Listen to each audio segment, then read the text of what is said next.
lower numbers. The valve cover is the only thing that's a little hotter. It's probably just because of the oil, but the runners are average to what I'm used to seeing. This last one over here is usually a little cooler. But yeah, happy with it.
Okay, number one rule for tuning smarter with CHAT GPT is asking the right questions, asking redundant questions. Anything that crosses your mind, anything you're unsure of, anything that you doubt or you don't understand, ask questions and then question the answer further. More questions you want to ask is, which table do I tune first? We know it's going to be the low table versus the high table first, but we want to know, do we adjust fuel first? Do we adjust ignition first? Do we adjust cam angles first? When you get your answer, you question it. Why do we do that first? What would happen if I did my fuel before I did my ignition, or if I did my ignition before I did my cam? What happens if I adjust ignition values and cam values at the same time and then go do a data log instead of doing a data log after only making changes to one table at a time? And one very popular question many people are going to be dying to ask first is, what is the max horsepower I can make with my engine? Whether if it's turbo or if it's naturally aspirated. This comes down to rule number 2, providing ChatGPT with the proper information.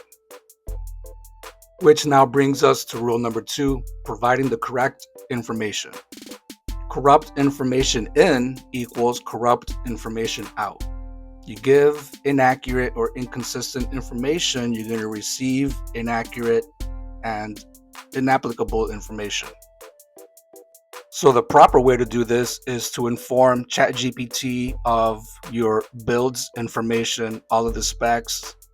If you have different heads on it, you need to let it know. If it's a K24 versus a K24A or a K24A2 or the Type R K20, you need to let it know these things. If you have an upgraded throttle body, let it know exactly which throttle body it is. If it's a 74mm skunk throttle body, tell you have a 74mm skunk throttle body. If you have a cold air intake versus a short air, ram intake, you let it know the piping diameter for that intake. If you have a different air intake plenum than what originally came on the heads, you let it know. If it's the factory intake plenum, you still let it know. You don't just say I have a K24A2. You let it know I have a K24A2 with the original factory intake, the original factory exhaust. Or if you have PLM headers, you let it know I have headers. If it's a 4 to 2 to 1 or a 4 to 1, you let it know. If it's catless exhaust, you let it know. 2.5, 2 3/4 exhaust, 3-inch exhaust, you let it know. You have a buffer or not, you let it know. You're using a primary O2 sensor. If it's narrow band, you let it know. If it's a wide band LSU 4.9, you let it know. stock fuel injectors, your fuel rail, if you have your fuel pump upgraded, what size lines you have for your fuel rails, if you have a crankcase breather catch can or not. You let it know every single detail. You let it know the spark plugs you are using.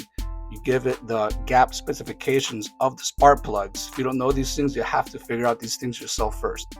When you start this conversation with chat, you say, chat, make a updated memory for my build project. You give it all of your specifications, and it will make a list and repeat everything that you said, and go over it and confirm it. So from that point on, as you continue asking questions and sharing logs, chat will always know, it will always remember that it's your engine and everything you've done to it. And not only will it take all these things in consideration when it gives you answers and responses to where it took all that stuff into consideration to give you the best result possible, it will let you know based on your throttle body, based on what you said earlier about this, based on your engine specifications and your goals. This is required. This is why we do this. This is how we do that. And lastly, rule of thumb number 3, starting from the very beginning.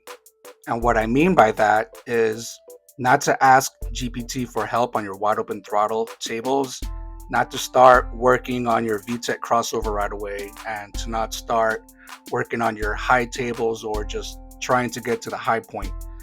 First thing you want to do is you want to start from 0-degree tables, and you want to start at your low table from the very beginning. Share screenshots of your low 0-degree ignition table and ask it what it thinks of it, and ask it where do you have room to bump up the advanced angle, and where might the values be too high. So when chat comes back with a response, the first thing it's going to say is it's going to rehearse all the information you've given it about your engine specifications, your details as far as modifications and the transmission and all these factors. It's going to take all these things in, it's going to remind you, and it's going to say because you have more airflow, because you have better exhaust flow, and your temps are going to be lower, and this and that and the other. You're able to bring your ignition up to here. It's going to be conservative. You still have headroom. Let me know if, after you drive it, you want to share a data log, and we'll spice it up some more from that. So with my personal experience, what I would recommend is that you start with your low ignition 0-degree tables. You do 0 and 10 for low, and then you do 0 and 10 for low fuel. And after that, you're going to want to do your high tables for your 0 and 10 degree ignition, and you're going to do your high tables for 0 and 10 degree fuel delivery. So by the time you make progress with CHAT GPT and you are now working on your high ignition tables and your high fuel tables between 0 and 10 degrees, CHAT GPT is going to start bringing up your VTEC crossover, because anytime you go into a high ignition table or a high fuel table or a high cam table, those are your high cam tables. That's your VTEC tables. CHAT GPT is going to insist on helping you set up your VTEC parameters before you make any further progress into your high ignition and high fuel tables. And number 4 on today's discussion with Tuning Smarter with CHAT GPT is always share your results. Always share, as a matter of fact, always record your data logs anytime you go out to test drive and do anything, and share a screenshot of a troubled section on your logs that you need help with CHAT GPT to clean up and eradicate. You also want to share specific details with chat on how the car performed. How did you personally like it? Does it fit your driving style? Does it meet your expectations? Is it a little boggy? Does it not accelerate where it should? Why do I keep getting knocked in this one specific area? Does this blue line mean real knock? How do I know if it's real knock versus noise? Now, one closing statement I want to leave on this segment is the more you use CHAT GPT, the less questions you're going to have for CHAT GPT. The more you're going to be making adjustments and changes on your own intuitions, on your own incentive, based on how the car drives. You're going to get a really good understanding for tuning and mechanics, and you're going to develop a really good feel for how your engine responds to the changes you're making to it. And like I said, the more precise you are with chat and sharing your driving experiences, screenshots of your data logs, and asking these, it doesn't matter, there's no such thing as a stupid question. I mean, even the most redundant or absurd question, it's still going to give you an answer that a person is not going to be able to give you themselves. Okay, I'm going to end it here on today's discussion with tuning smarter with Chat GPT. There are more clips of me doing pulls and test driving, so just enjoy that for the rest of the video. I'm going to leave you with one last note. Many people have asked about verbatimly putting exact values in from Chat GPT. If you're in the very beginning and you're doing baby steps and you're just changing a couple cells in the very beginning, if you're idling at 900 RPMs and you want to start the way I started, which was instant throttle response from a rolling or a dead stop, and then just slowly work your way up, in higher RPMs, but you start in low tables only. Low table ignition, 0 and 10. Low table for fuel, 0 and 10. Low tables for cam, 0 and 10. And then you repeat the same thing for high tables. And like I said before, once you go into your high tables, GPT is going to insist and double check that your VTEC crossover parameters are correct, and it will do it for you. It will let you know what you need to do. Some of those things you can't do verbatimly, but when it comes to these tables, these large tables, you'll know when the time is right to ask for an entire chart. You'll know because you would have already had some experience on your own, and you would know how the car responds and reacts. You're going to have an understanding for knock versus knock noise, and you'll know.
Switch hands here.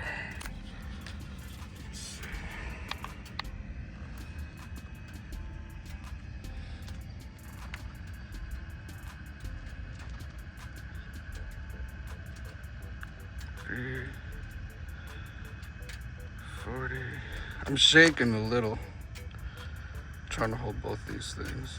$3.75. Those temps are good. 300.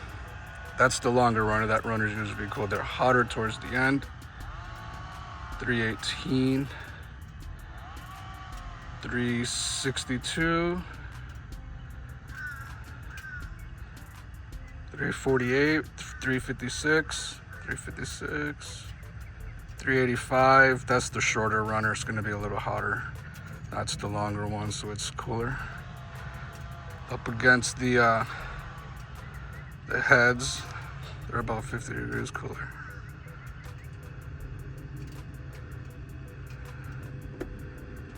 Valve cover is usually about 160, between 160 and 170 because the oil hits it. Everything else is usually cooler. The manifold for the throttle body, it's 120. The center is about 130. It's also in front of the radiator. It's getting all the radiator heat. These runners, 143, 138, 141, 138. Huh. The outer runners are cooler, the center ones are hotter. But yeah, it's pulling heat from the head, so yeah. 109. TPS, I already told you guys I'm changing this out. TPS, about 120. I'm gonna do something about the intake as well. And something about the intakes, the air intake sensor is usually hotter than the piping itself, and the pipe usually is like a heat sink in here. That should be insulated. Some stuff I'm gonna do. Coils are probably about 150. Let me see. 138, 138, 38, 43. Am I hitting that right? 46, 42. Here is a perfect example of how you should share your information and history with CHAT GPT. In fact, the very first thing you should do is show it the condition of your spark plugs from the very beginning when you start giving CHAT GPT all your build information, your specs, and your goals. Couple degrees hotter. Couple degrees hotter. Now that I've slowly been approaching the edge of my naturally aspirated engine's performance capabilities based on its upgrades and modifications, I'm starting to notice differences between cylinder conditions, either because of just cylinder pressures or performance from the coils or fuel injectors. Coils, they fatigue and they get weak when they get hot. Fuel injectors get clogged. They're not always consistent, so it's always best to check those things before you start doing individual cylinder AFR adjustments. All right. This is the newest iteration of the calibration. This is the newest one. This is me taking the ignition values for low table and high table for 20-degree ignition, took it up to whatever it was that chat gave me. And now the answer to the question everybody has been asking, show them how I've been using chat GPT to get the answers and information and knowledge that I need to tune my own ECU. How has chat GPT been tuning my ECU? Am I verbatimly asking chat GPT for table values and verbatimly putting those values in exactly how I receive them? There's a lot of information packed in here, so let me just start randomly. So this whole time I've been using ChatGPT to educate myself so I can put down my own values based on my own hands-on real-time experience. But in this video we're seeing here, I verbatimly did put the values that Chat gave me. I asked it to give me higher ignition table values for 20 degrees high and low ignition tables, and it did so, but my error was I never even shared my cam values with ChatGPT, and I didn't even show it what my ignition tables were for high and low in 10 degrees, so it knows how to transition from 10 to 20 degrees. And I learned that myself later. So what I ended up doing is showing my cam values to ChatGPT and asking it to refine everything. And I even went and took my own initiative and went into the 10-degree ignition high and low tables, and I blended those two so that anywhere VTEC crosses over at the two crossover points, which is around 3600 RPMs and 5000, that there isn't a large jump or a step between cam angles physically, or a huge jump in ignition, timing spark, to where the engine can stumble or just have a quick little hesitation that can register as knock, and it'll cause the ECU to pull back a couple degrees where it's really not real knock. They're just vibrations from an engine performing at higher, levels.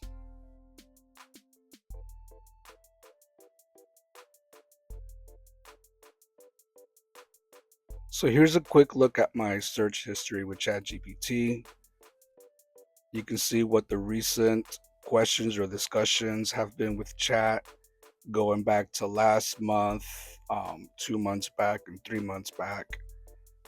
The questions get a little more amateur the more you go back, and the more intuitive questions are after the fact. Once I'm like knee deep into the tune and I have a good understanding of it, now I'm just trying to get into the kinks.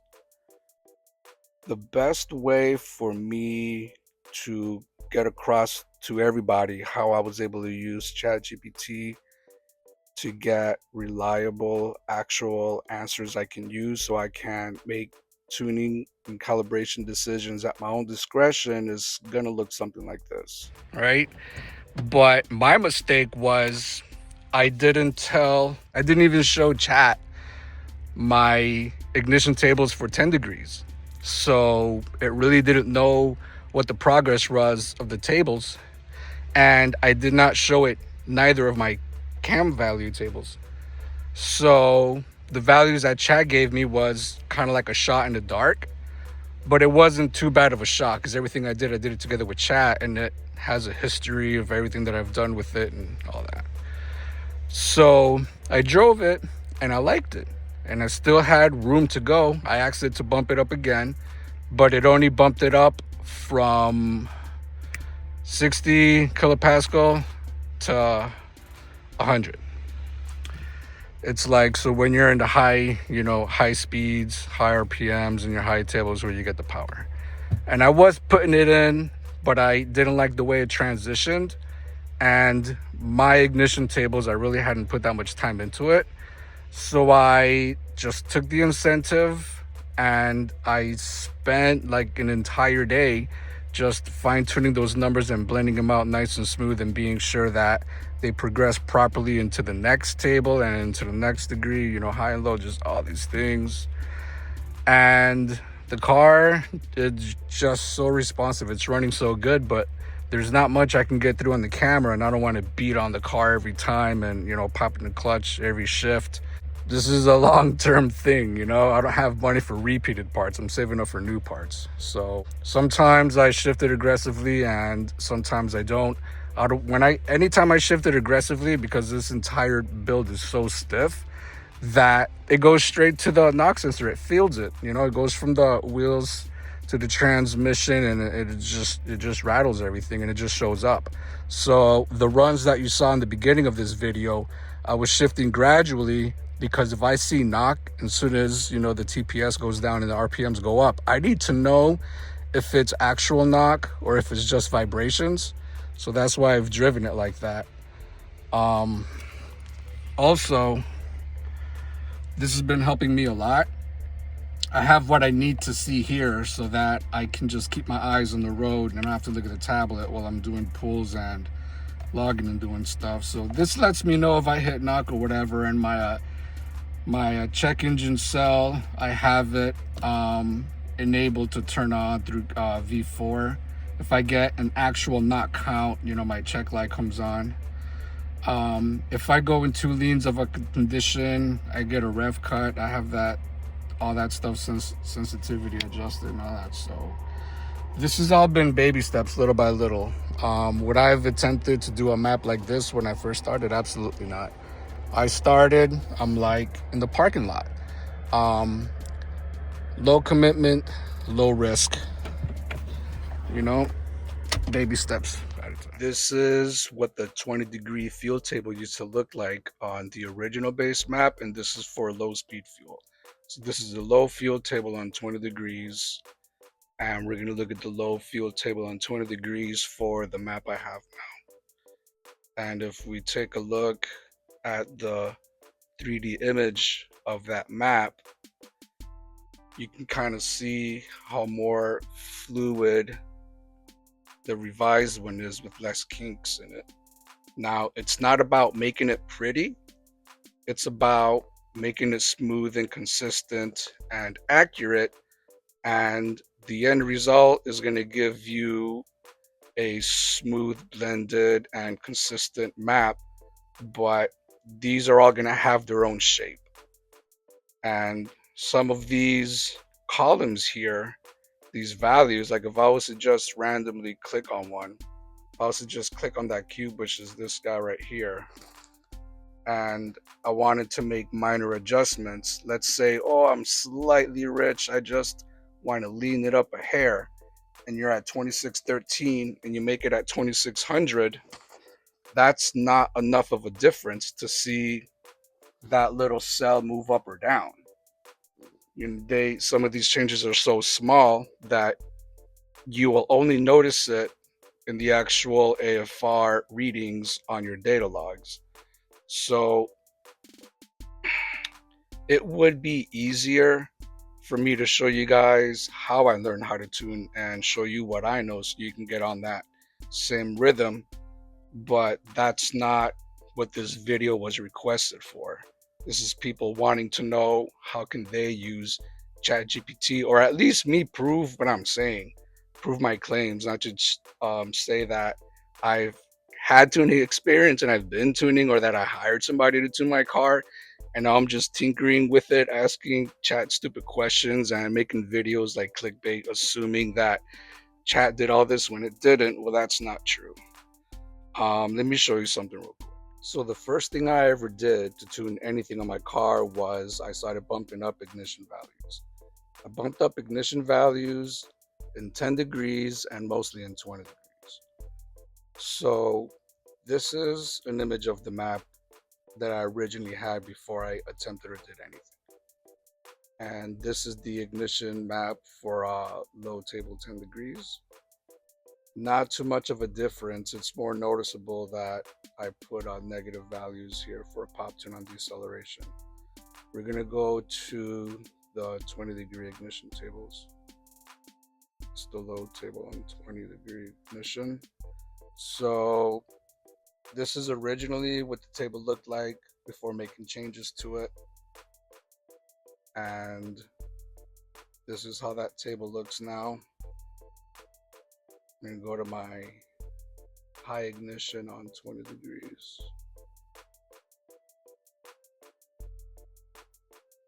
So this is what the original one would have looked like before making any changes to the 20-degree ignition. And this is what it looks like now. And what you notice most, the reason it looks like it's scrunched up is because these values drop so down low that they had to alter the graph to fit it.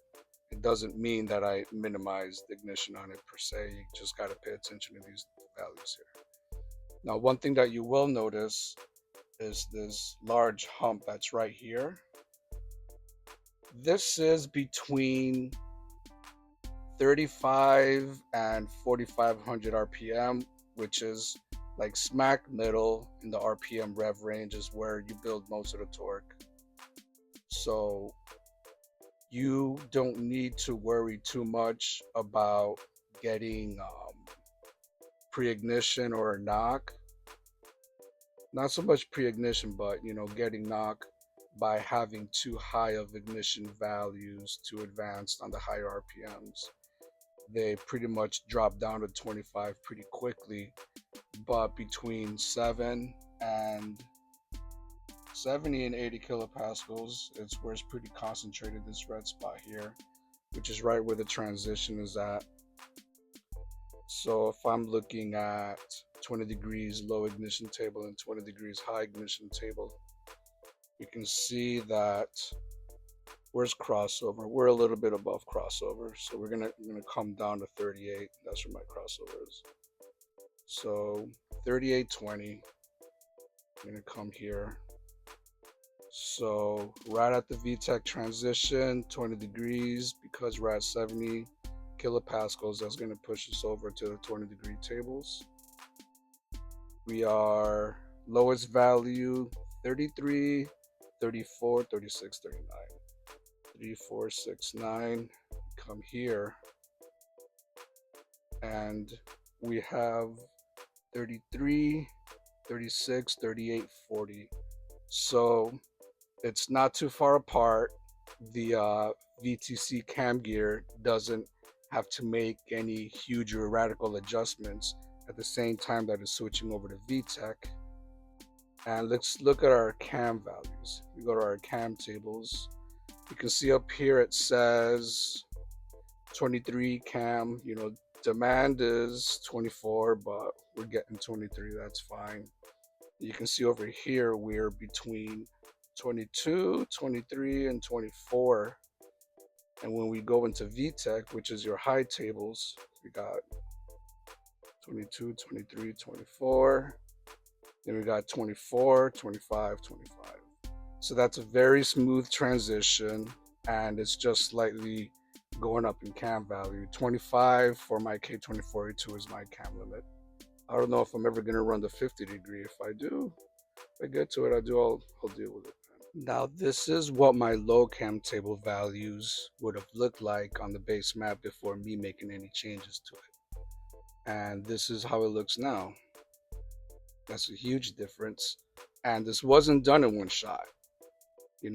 This was done me starting off coming in here and going from 0 to 1, bumping the 1 to a 3, the 2 to a 5, 6, 8, just making sure, it's not going from like 1 to 8 to 15 and 24. That can actually cause a mechanical knock because your engine is making mechanical advances in cam degrees too soon, too sudden, not gradual enough. It's too erratical.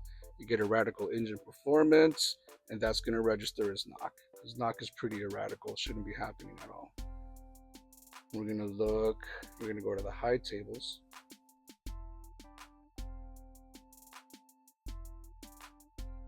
So this is the high ignition table on the original base map unedited.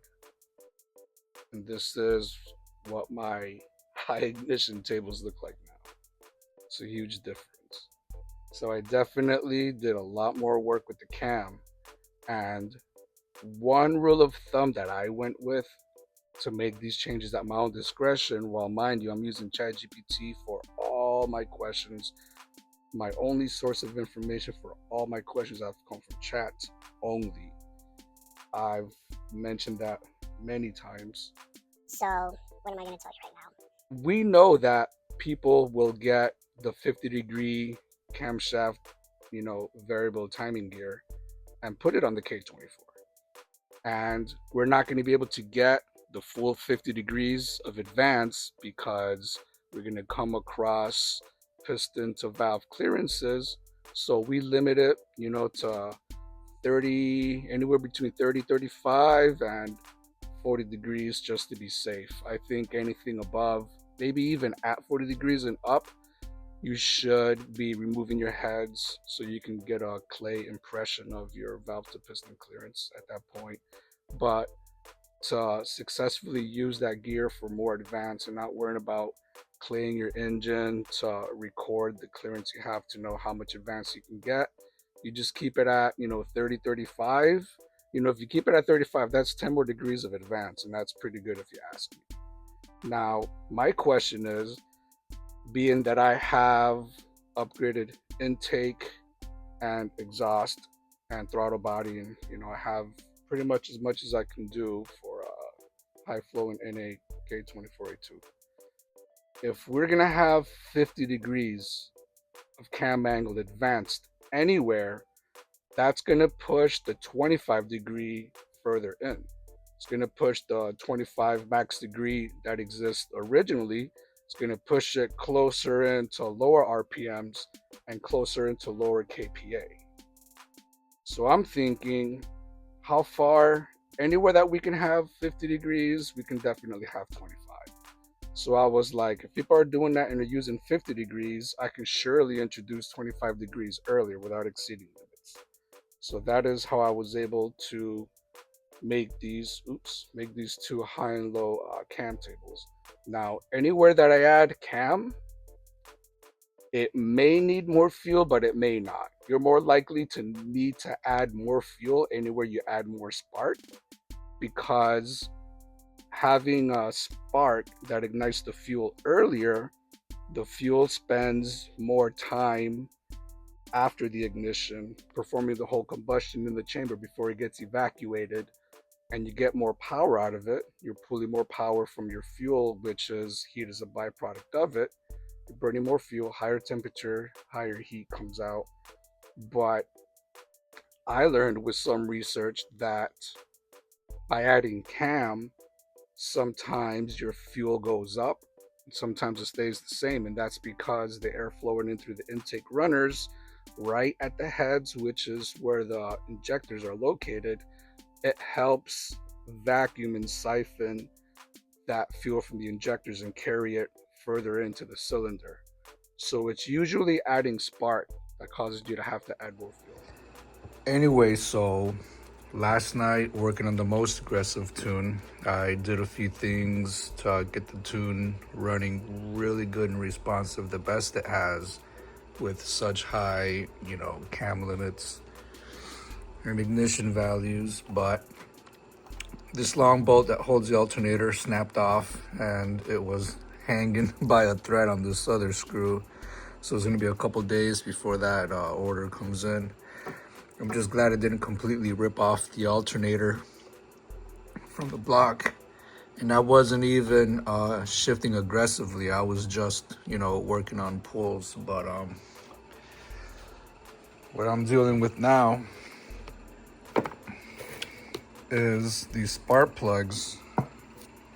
I have the plugs marked and I have the coils marked since forever. So for example, right, cylinder 1 looks clean and healthy. Could use maybe, a few drops of fuel, but that's about it. It's not too bad.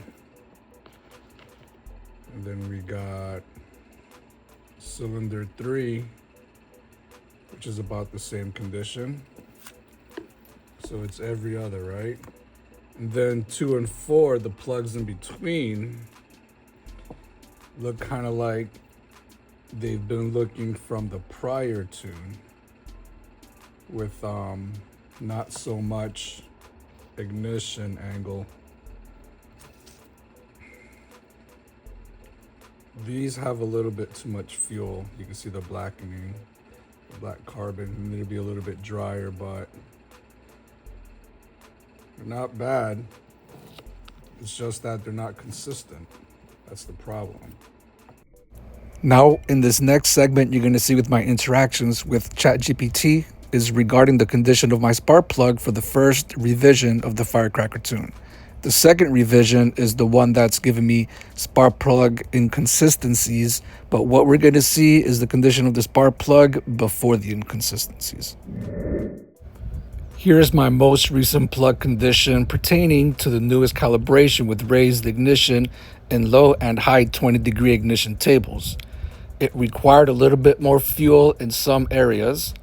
The ignition values are also higher than what you recommended. Thanks for the detailed update and the photo. This plug tells a clear story. Your spark plug analysis, latest coloration, tan to light chocolate brown on the insulator nose. This is textbook for optimal combustion. Not too rich, not lean. Ideal air-fuel ratio zone. Electrode wear, clean tip with no erosion, pitting, or melting. No signs of knock or excessive timing. Ground strap heat mark. The heat mark discoloration on the ground strap stops before the bend. This suggests your ignition timing is still within safe limits, even if higher than my conservative suggestions. Timing looks aggressive, but not dangerous. Thread color.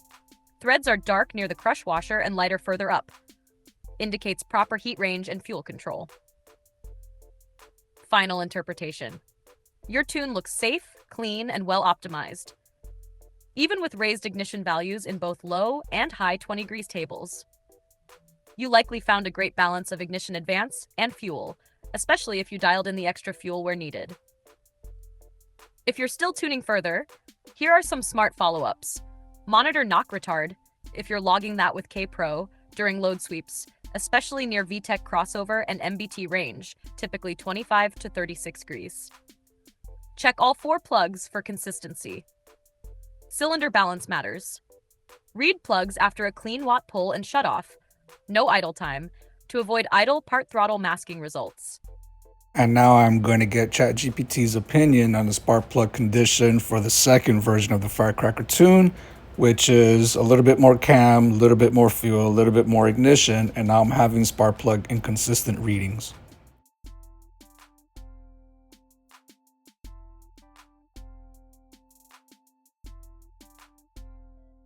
Thanks for the detailed context and that clear shot of plugs 1 and 2, left and right, respectively. You're dialing in your tune smartly by using WBT lambda tables from 30 kPa up. Great move when AFR tables get erratic under transient conditions with aggressive cam and ignition. Let's analyze this step by step. Individual plug analysis. Left plug, likely cylinder 1 or 3. Color, light tan brown, clean burn. Strap timing the middle, ideal. Insulator, dry and clean, no oil or fuel fouling. Conclusion, this plug looks great. Timing, AFR, and combustion are in a healthy range. Right plug, likely cylinder 2 or 4. Color, much darker, almost sooty. Strap, timing mark still visible, but heat range is cooler, less burn reaching the strap. Insulator, possibly borderline rich or oil contaminated. Conclusion, this cylinder is running richer or not burning as cleanly. Could be a fueling imbalance, slight injector flow difference, or colder cylinder, coolant or air distribution issue. Why the inconsistency? Now that you're running more aggressive ignition and cam values with stable Wabi lambda, inconsistencies between cylinders can become more exposed. Here's why you're seeing variation now. Possible causes. 1. Injector flow variance, common in aging or non-matched injectors. Plius 3 to 5% difference between cylinders can show up now that you're tuning tighter. 2. Cylinder temp differences. Intake manifold design, coolant flow, or compression variances can make some cylinders hotter or colder. Cam timing effects. High overlap can cause uneven mixture scavenging per cylinder, common with tuned K-series setups. 4. Spark energy distribution. A weak coil or plug gap difference can show up when combustion demands increase. 5. AFR table blending transition. If AFR versus Duo T lambda are not perfectly overlapped or blended in the mid kPa range, say 30 to 60, you might be getting unstable fueling in that crossover zone. What to do? Short term. Pull all 4 plugs and inspect side by side like you've done. Take a note per cylinder. Swap plugs 2 and 3. Run again. If the dark condition moves with the plug, equals plug issue. If it stays equals, cylinder specific.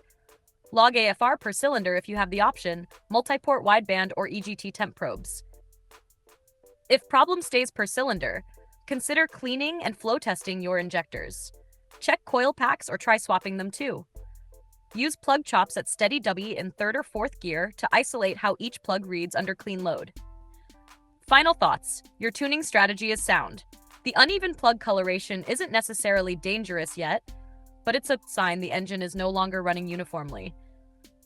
And now that your calibration is tighter, even small variances are more pronounced.